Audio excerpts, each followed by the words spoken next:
বিগত আওয়ামী লীগ সরকারের সঙ্গে চীনের সম্পর্ক ছিল দহরম মহরম। বাংলাদেশে অনেক বড় বড় প্রকল্প হাতে নেয় তারা।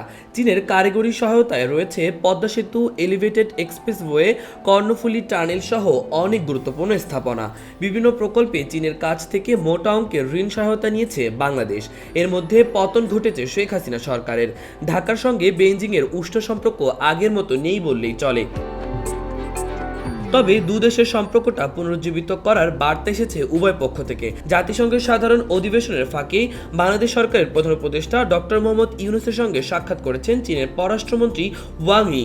অন্তর্বর্তীকালীন সরকারের নেতৃত্ব গ্রহণের জন্য অভিনন্দন জানিয়ে তিনি বলেন, আমরা পূর্ণ আস্থা রাখি যে আপনি দেশের মানুষের প্রত্যাশা পূরণ করবেন। জবাবে ডক্টর ইউনূস চীনের সঙ্গে আরও ঘনিষ্ঠ সম্পর্কের ওপর গুরুত্ব আরোপ করেন। সেই সঙ্গে দুই দেশের মধ্যে সম্পর্কের নতুন অধ্যায় সূচনার আহ্বান জানান।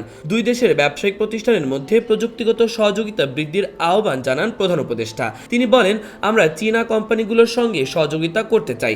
আমাদের একসঙ্গে কাজ করার অনেক সুযোগ রয়েছে। চীনের সোলার কোম্পানিগুলো বাংলাদেশে বড় আকারের বিনিয়োগ করতে পারে। সোলার কোম্পানি ছাড়াও অন্যান্য চীনা প্রস্তুতকারকরা তাদের কারখানা বাংলাদেশে স্থানান্তর করতে পারে।